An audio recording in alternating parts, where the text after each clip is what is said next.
Hello friends, एक बार फिर स्वागत है आपका अपने YouTube channel Shri SNP mathematics पर।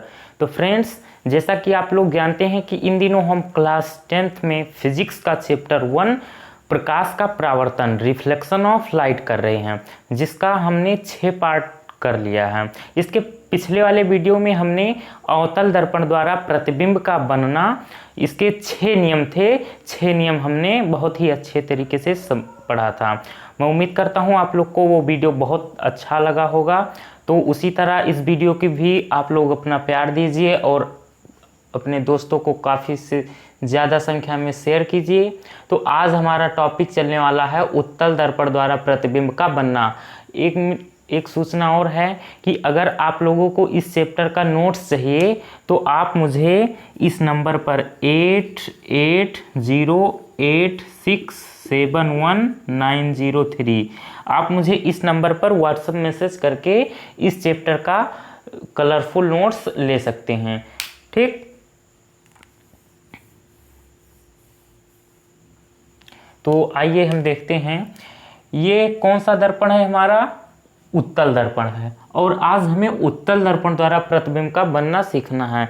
देखिए, उत्तल दर्पण में प्रतिबिंब जो होते हैं वो हमेशा दर्पण के पीछे बनते हैं, सीधे बनते हैं और आभासी बनते हैं, वस्तु से छोटे बनते हैं। ठीक, क्या कहा मैंने? उत्तल दर्पण में प्रतिबिंब सदैव दर्पण के पीछे बनते हैं, आभासी बनते हैं, वस्तु से छोटे बनते हैं और सीधे बनते हैं। ठीक, जैसे देखिए, अगर कोई वस्तु अनंत पर रखी है तो उसका प्रतिबिंब देखिए ये किस तरह बनेगा। ये मुख्य अक्ष के समांतर जा रही है। ठीक, परावर्तन के पश्चात क्या होगा, ये मुख्य फोकस से आती हुई प्रतीत होंगी, मुख्य फोकस से आती हुई प्रतीत होंगी, क्योंकि दर्पण हमारा कौन सा है? उत्तल है।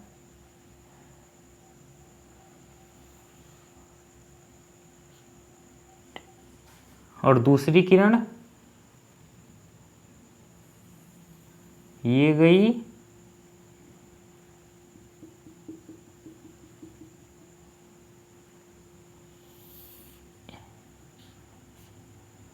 ये आ गई। ठीक, ये हमारा क्या है? ये है मुख्य अक्ष, है हमारा मुख्य अक्ष। ठीक, तो और दर्पण हमारा है उत्तल दर्पण। उत्तल दर्पण के बारे में हम यहाँ पर बात कर रहे हैं। तो मुख्य अक्ष के समांतर जाने वाली प्रकाश की किरण परावर्तन के पश्चात मुख्य फोकस से आती हुई प्रतीत होती हैं। ठीक, मुख्य फोकस से आती हुई प्रतीत होती हैं, आती नहीं है, आती हुई प्रतीत होती हैं। अब ऐसा लग रहा है कि किरण हमारी जो है, ये परावर्तित किरण ये मुख्य फोकस से आ रही है। ठीक, बस यही है। अब देखिए प्रतिबिंब की स्थिति क्या क्या हो सकती है। प्रतिबिंब कैसा बनेगा?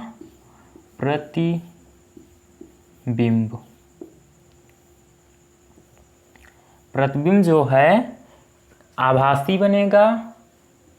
उत्तल दर्पण में प्रतिबिंब सदैव आभासी ही बनेंगे, आभासी और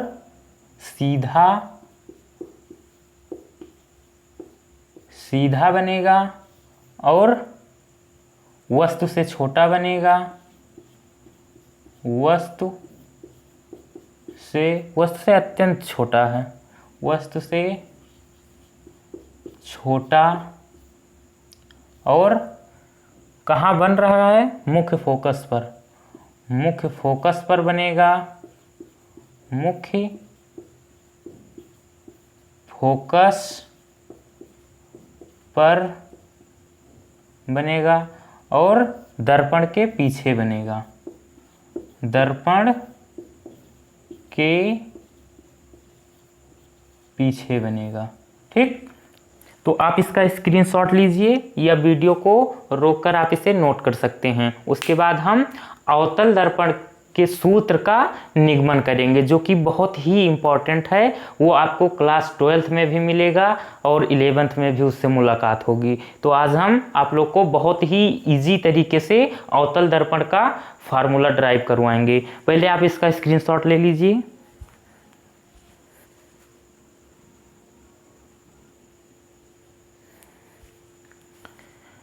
तो अब हम अवतल दर्पण के लिए सूत्र का निगमन करेंगे, ठीक है।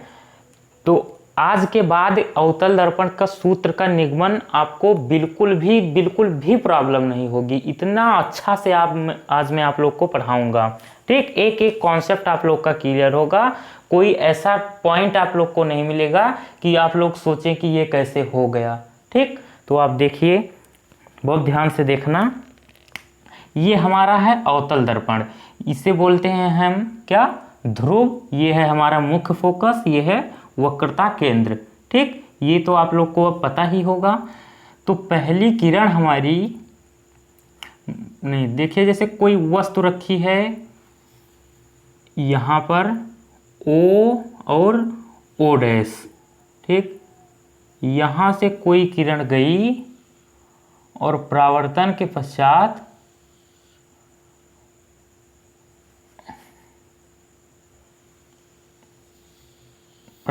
पश्चात मुख्य फोकस से होकर चली गई, ठीक।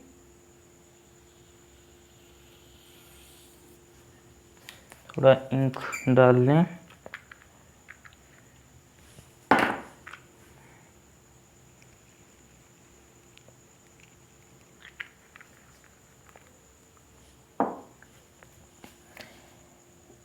ये किरण गई, परावर्तन के पश्चात मुख्य फोकस से होकर गई, समझ में आ रहा है।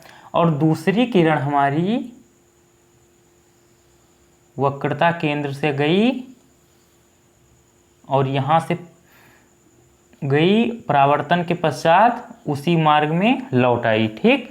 क्योंकि वक्रता केंद्र से जाने वाली प्रकाश की किरण परावर्तन के पश्चात उसी मार्ग पर लौट आती हैं। इसको मैंने गोलीय दर्पण में प्रतिबिंब बनने के नियम वाले टॉपिक में बहुत अच्छी तरीके से समझाया था। अगर आप लोगों ने देखा होगा वो वीडियो, तो आप लोग को ये कॉन्सेप्ट एकदम क्लियर हो गया होगा, ठीक। और मुख्य अक्ष के समांतर जाने वाली प्रकाश की किरण परावर्तन के पश्चात मुख्य फोकस से होकर जाती हैं, ठीक। तो इतना आपको समझ में आया। तो ये दोनों किरण एक दूसरे को कहाँ काटी, ये बिंदु दिख रहा है, तो प्रतिबिंब हमारा यहाँ बन रहा है, ठीक। तो प्रतिबिंब हमारा यहाँ बना, आई डैश आई मान लो इसे, और इस बिंदु को नाम दे दो आप ए, ठीक। अब देखो,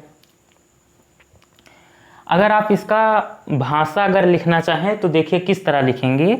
वैसे अगर नोट्स अगर आपको चाहिए तो जो मैंने भी नंबर दिया है आपको 8808671903, इस पर व्हाट्सएप मैसेज करके आप नोट्स ले सकते हैं। उसमें पूरा सब लिखा हुआ है कैसे क्या होता है। वैसे मैं बोल दे रहा हूँ, आप लोग वीडियो को रोक कर अगर लिखना चाहें तो लिख सकते हैं। कुछ नहीं लिखना है, देखिए क्या करना है, जो मैंने किया है बस यही उसमें लिख देना है। कोई रटने वाली चीज़ नहीं है। जो आप ये चित्र बनाने में जो आप हम लोगों ने किया वही हम लिख देंगे। क्या माना, कोई अवतल दर्पण M1 व M2 है, जिसका ध्रुव P, मुख्य फोकस F व वक्रता केंद्र C है, ठीक। उसके बाद में मुख्य अक्ष के किसी बिंदु पर कोई वस्तु O डैश रखी है, इतना समझ में आया। और फिर वस्तु के सिरे O डैश से जाने वाली प्रकाश की किरण दर्पण के बिंदु A पर परावर्तित होकर मुख्य फोकस से जाती हैं। दूसरी किरण वक्रता केंद्र से जाती है और परावर्तन के पश्चात उसी मार्ग पर लौट आती है। ये दोनों किरणें एक दूसरे को बिंदु आई डैश पर काटती हैं, ठीक। अतः आई डैश से मुख्य अक्ष के बिंदु आई पर खींचा गया लंब वस्तु ओ डैश का प्रतिबिंब है। बस इतना लिख दीजिए, इतनी भाषा बहुत है, ठीक। अब देखिए क्या करेंगे हम लोग, ये देखिए कि वक्रता केंद्र से ध्रुव के बीच की दूरी को क्या बोलते हैं हम लोग, क्या बोलते हैं, वक्रता केंद्र होता है। वो क्या होता है, वक्रता केंद्र।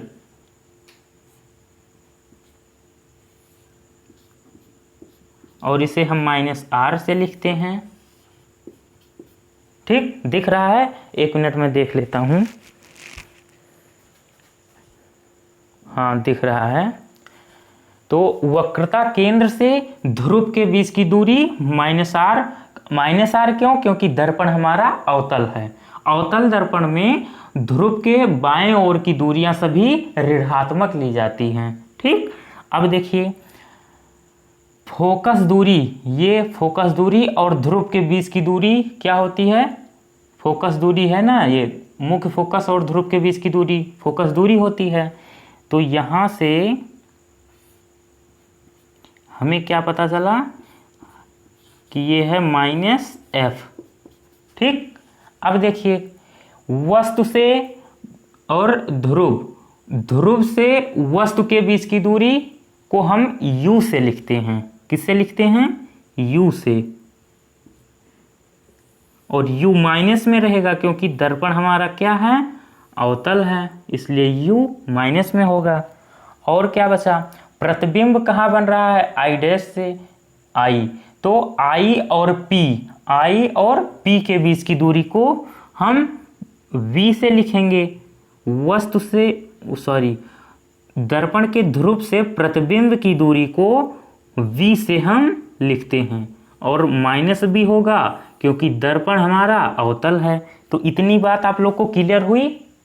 एक बार फिर से समझ लीजिए, हम लोगों ने क्या किया, ये फिगर बनाया, फिगर तो समझ में आ गया ना। उसके बाद में ये देखिए वक्रता केंद्र से और ध्रुव के बीच की दूरी क्या होती है, वक्रता त्रिज्या। वक्रता त्रिज्या को हम r से लिखते हैं। तो मैंने r मान लिया और माइनस इसलिए लगाया क्योंकि दर्पण हमारा अवतल है। उसके बाद में मुख्य फोकस और ध्रुव के बीच की दूरी फोकस दूरी होती है, जिसे हम f से लिखते हैं। और -f लगाया इसलिए क्योंकि दर्पण हमारा अवतल है। फिर वस्तु से ध्रुव के बीच की दूरी को u से लिखा माइनस में क्योंकि दर्पण अवतल है।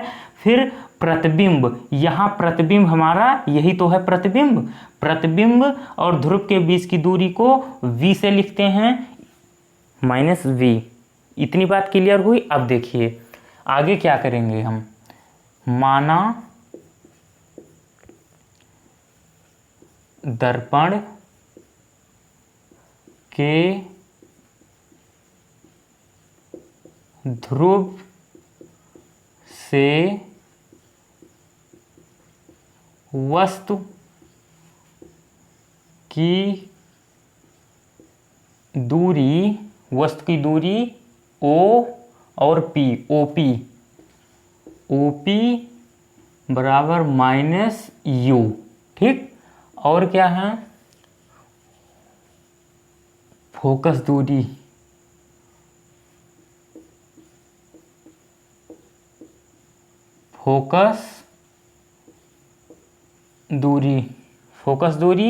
P और F।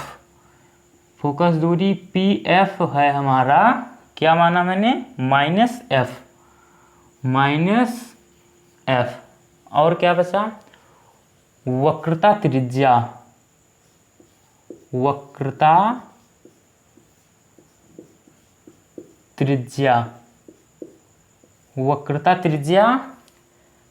CP, C से P तक की दूरी होती है वक्रता त्रिज्या, जो कि है -r। और क्या है, V, ध्रुव से, दर्पण के ध्रुव से प्रतिबिंब की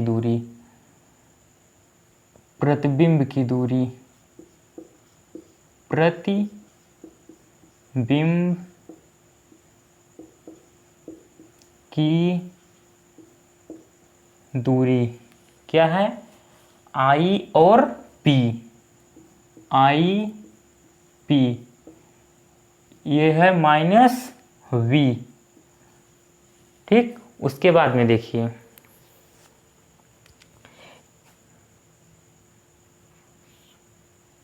त्रिभुज ओ, देखिए हम त्रिभुज जो है O dash C, O dash C और आई डैश सी, ये दो त्रिभुज लेंगे और दोबारा से हम एक यहां पर ऐसे लंब कर लीजिए,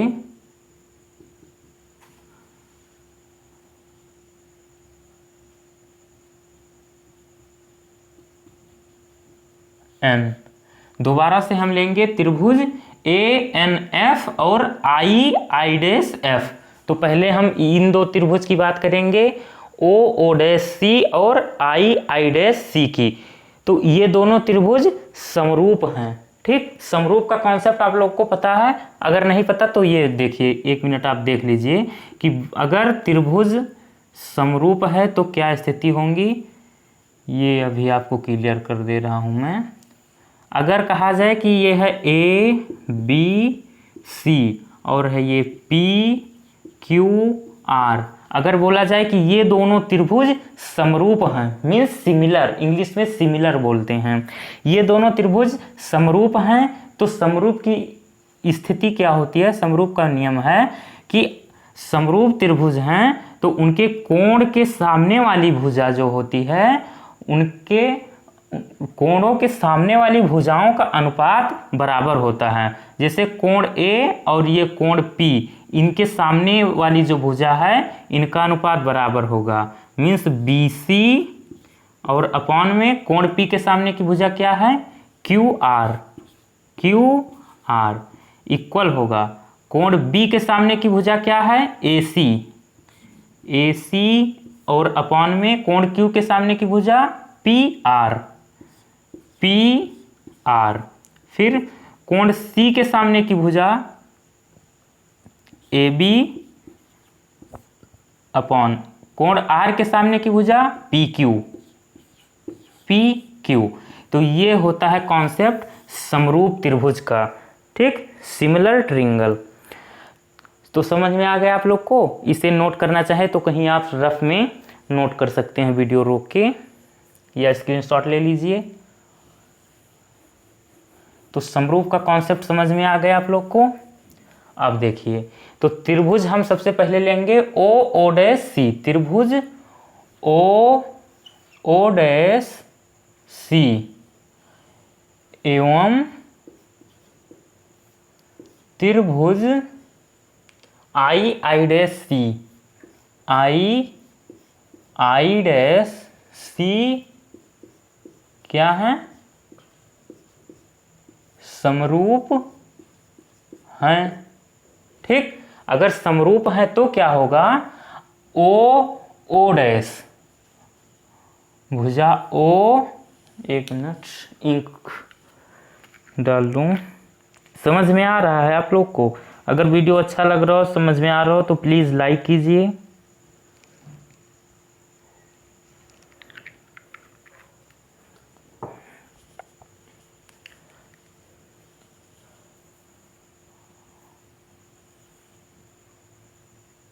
भुजा ओ डैश अपॉन, अब ये भुजा जो है वो इस भुजा के बराबर होगी। ठीक, ये भुजा ओ डैश आई डैश के बराबर होगी। तो ओ डैश अपॉन में आई डैश, ठीक, बराबर ओ सी जो है ये आई सी के बराबर होगा। ओ सी अपॉन आई सी। ठीक, इसे नाम दे दो हम समीकरण एक, ये हो गया। ठीक, अब देखिए, अब दोबारा से हम लेंगे त्रिभुज कौन सा, ए एन एफ और त्रिभुज आई डैश एफ। तो त्रिभुज ए एन एफ एवं त्रिभुज आई डैश एफ समरूप है।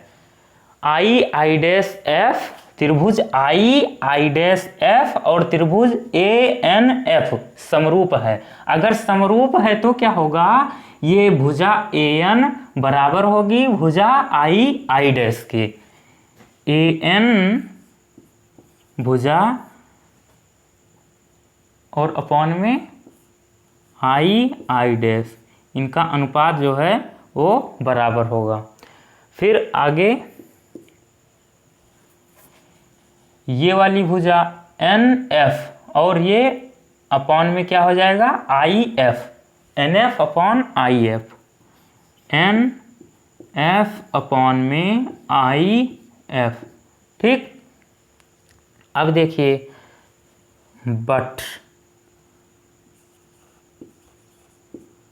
बट जो ये देखिए n जो है AN भुजा जो है O डैश के क्या है बराबर है। ठीक, तो AN जो है वो O डैश के बराबर है। ठीक, तो AN के जगह पर हम O डैश लिख सकते हैं, O dash upon I dash equal NF upon IF। इसे नाम दे दो समीकरण 2। ठीक, अब देखिए समीकरण 1 व 2 से, समीकरण 1 व 2 से OC देखिए, अब एक O dash upon I dash, O dash upon I dash. ठीक, ये दोनों क्या दिख रहे हैं एक जैसे हैं, ये इसके बराबर है और ये इसके बराबर है, तो ये इसके बराबर हो सकता है नहीं हो सकता, हो सकता है। तो क्या होगा इससे OC upon IC is equal NF और अपॉन में IF।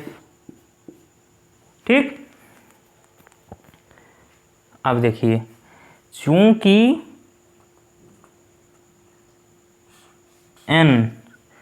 जो n है ये ध्रुव के अत्यंत समीप है, चूंकि n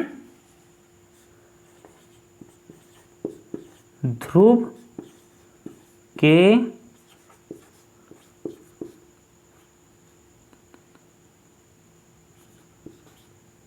अत्यंत समीप है। ठीक, अत्यंत समीप है, इसलिए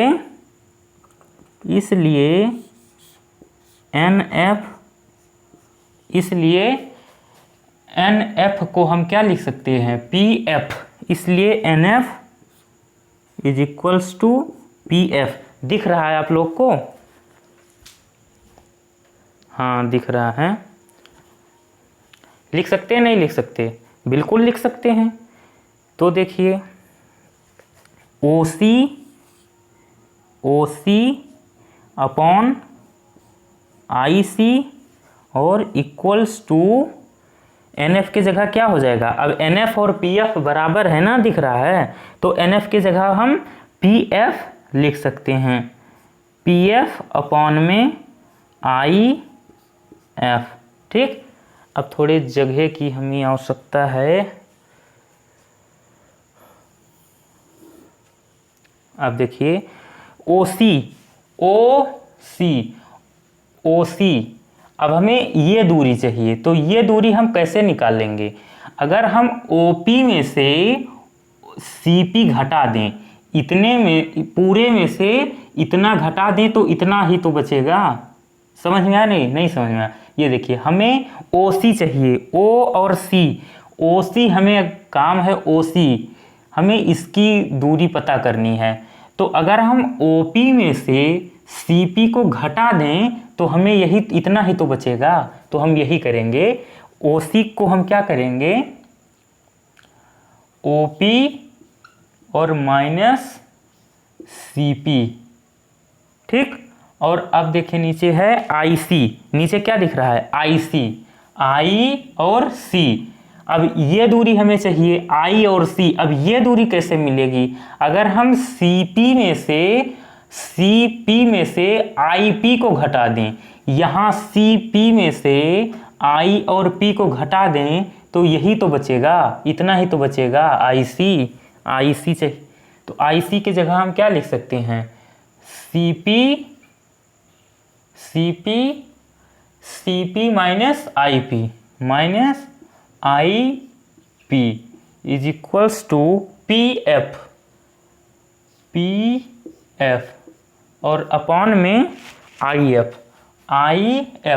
अब आई एफ की दूरी कैसे मिलेगी हमें, अगर आई पी में से पी एफ को घटा दें, इतनी दूरी हमें चाहिए, देखिए इतनी, यहाँ से यहाँ तक की दूरी हमें चाहिए आई से एफ के, इतनी, ठीक। तो अगर हम यहाँ आई से पी में से, आई से पी इतनी दूरी में से पी एफ इतनी दूरी घटा दें तो इतनी ही तो बचेगी, तो हम यही करेंगे। अब आई एफ के जगह पर हम क्या लिखेंगे, आई पी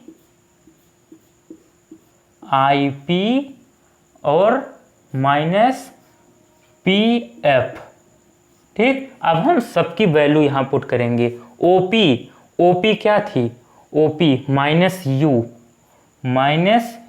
फिर माइनस लगाए, सीपी क्या है, माइनस आर, ब्रैकेट लगा के माइनस आर और अपॉन में फिर सीपी माइनस आर और माइनस आईपी क्या है, minus V is equal PF क्या है, माइनस एफ अपॉन में आईपी क्या है, आईपी माइनस वी और माइनस पीएफ क्या है, माइनस एफ। इतना समझ में आया, क्या किया इसमें मैंने सारी वैल्यू पुट की है और कुछ नहीं किया, अपने मन से कुछ नहीं कर रहे हैं, जो कुछ कर रहे हैं हम आपके सामने फिगर बना हुआ है इसी से कर रहे हैं। अब देखिए माइनस यू, माइनस का अंदर हम गुणा कर लेंगे तो माइनस माइनस क्या होता है, प्लस आर अपॉन में माइनस आर फिर minus minus plus v is equals to minus F upon में minus v minus minus plus f, ठीक। इतना क्लियर हुआ। अब हम क्या करेंगे, इसको क्रॉस मल्टीप्लाई करेंगे, इसका इससे, तो पहले माइनस वी का माइनस यू से करेंगे तो पहले चिन्ह का गुणा होगा, माइनस माइनस प्लस हो जाएगा, यू और वी का क्या होगा,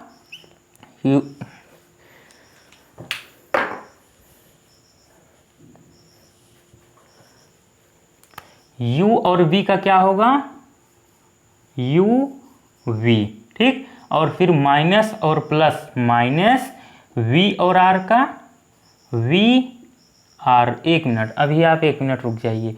हम क्या करेंगे यहाँ पर, मैंने एक फॉर्मूला आप लोगों को बताया था कि जो फोकस दूरी होती है स्मॉल एफ, वो वक्रता त्रिज्या की आधी होती है। तो वक्रता त्रिज्या अगर पूछा जाए तो वक्रता त्रिज्या फोकस दूरी की दुगनी हो जाएगी, ठीक है। ये आप लोग को मैंने बताया था फार्मूला। तो वही हम r को क्या लिखेंगे, 2f लिखेंगे, minus you plus 2f, r की जगह पर वक्रता त्रिज्या, r वक्रता त्रिज्या ही तो है, तो वक्रता त्रिज्या जो है वो फोकस दूरी की 2 गुनी के बराबर होती है, ठीक। और अपॉन में फिर r की जगह पर minus 2f plus v is equals to minus F upon में माइनस वी और प्लस में f। अब क्रॉस मल्टीप्लाई कर लीजिए, अब माइनस माइनस प्लस हो जाएगा, v का u से तो u v, फिर माइनस और प्लस माइनस 2vf, ठीक। अब इसका और इसका प्लस और माइनस, माइनस u और f, uf, ठीक। समझ में आ रहा है। फिर प्लस और प्लस, प्लस हो गया 2f और f, तो क्या हो जाएगा 2f स्क्वायर। इसका काम खत्म। अब इसका करेंगे, बराबर लगाए, माइनस और माइनस, ये भी माइनस ये भी, तो क्या हुआ माइनस माइनस प्लस हो जाएगा 2f और f, 2f स्क्वायर, ठीक। अब ये प्लस है ये माइनस है तो क्या हो जाएगा, प्लस और माइनस, माइनस v और f, vf, ठीक, अब क्या करना है, ये देखिए ये प्लस है, ये भी प्लस है, इधर आएगा तो क्या होगा, कट जाएगा, तो हम इसे यहीं पर काट दे रहे हैं। अब देखिए ये माइनस वी एफ को इधर ले आइए, U V minus 2VF minus UF, और ये इधर आएगा प्लस हो जाएगा, ठीक, VF इज इक्वल्स टू 0, इधर कुछ नहीं बचा, अब 0। अब हम क्या करेंगे, ये माइनस 2VF है और ये प्लस VF है, तो इसमें से ये घट जाएगा, तो UV, अब माइनस 2VF में से अगर VF घट जाएगा तो कितना बचेगा, VF, और minus UF is equals to 0। अब हमें क्या करना है, UVF से भाग देंगे हम, UVF से भाग देने पर, अब UVF से भाग देंगे तो क्या मिलेगा हमें, देखिए UV अपॉन में UVF सब में भाग देंगे, माइनस VF है अपॉन में UVF, और माइनस लगाया, UF है UF अपॉन में UVF is equals to 0 upon UVF। अब देखिए जो कट रहा हो काट दीजिए, UV से UV कैंसिल, VF से VF कैंसिल, UF से U और F कैंसिल। अब देखिए क्या बचा यहाँ पर, 1 upon F minus 1 upon U और माइनस 1 अपॉन V, और ये क्या हो जाएगा, 0 हो जाएगा। अब हम क्या करेंगे, ये हो गया, अब देखिए 1 upon F is equals to, ये दोनों माइनस में हैं, इसको इधर भेज देंगे, तो ये हो जाएगा 1/V और प्लस में 1/U। यही है हमारा दर्पण का सूत्र, 1/F is equals to 1/B plus 1/U। ठीक, तो समझ में आ गया। मैं हट जाता हूँ, आप इसका स्क्रीनशॉट ले लीजिए।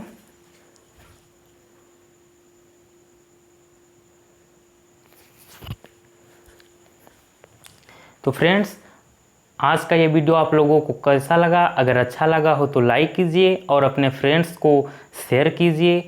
तो फ्रेंड्स, जैसा कि आप लोग को पता है कि हम इन दिनों क्लास 10th में फिजिक्स का चैप्टर 1 कर रहे हैं। इसका थ्योरी का पार्ट कंप्लीट होने के बाद में मैं आप लोगों को 50 से 60 न्यूमेरिकल करवाने वाला हूं। आप लोग को पता होना चाहिए कि क्लास 10th में फिजिक्स से चैप्टर 1 प्रकाश से और दर्पण से सूत्र, इसी सूत्र से संबंधित, ठीक, और या तो अगले वाले एक चैप्टर है इलेक्ट्रिक विद्युत वाला, वहाँ से रेसिस्टेंस प्रतिरोध से संबंधी, यही 2 से 90% चांस रहता है न्यूमेरिकल आने का बोर्ड पेपर में। तो यहाँ इन दोनों चैप्टर से मैं आपको करीब 50-50 60-60 क्वेश्चन करवा दूंगा। अगर आप लोगों ने वो न्यूमेरिकल वाली सीरीज पूरी देख ली और अच्छे से पढ़ाई कर ली तो फुल मार्क्स में आपको फुल मार्क्स मिलेंगे। आप अपने भाई पर भरोसा रखिए। ठीक, तो मिलते हैं अगले वीडियो में एक नए टॉपिक के साथ। तब तक के लिए धन्यवाद।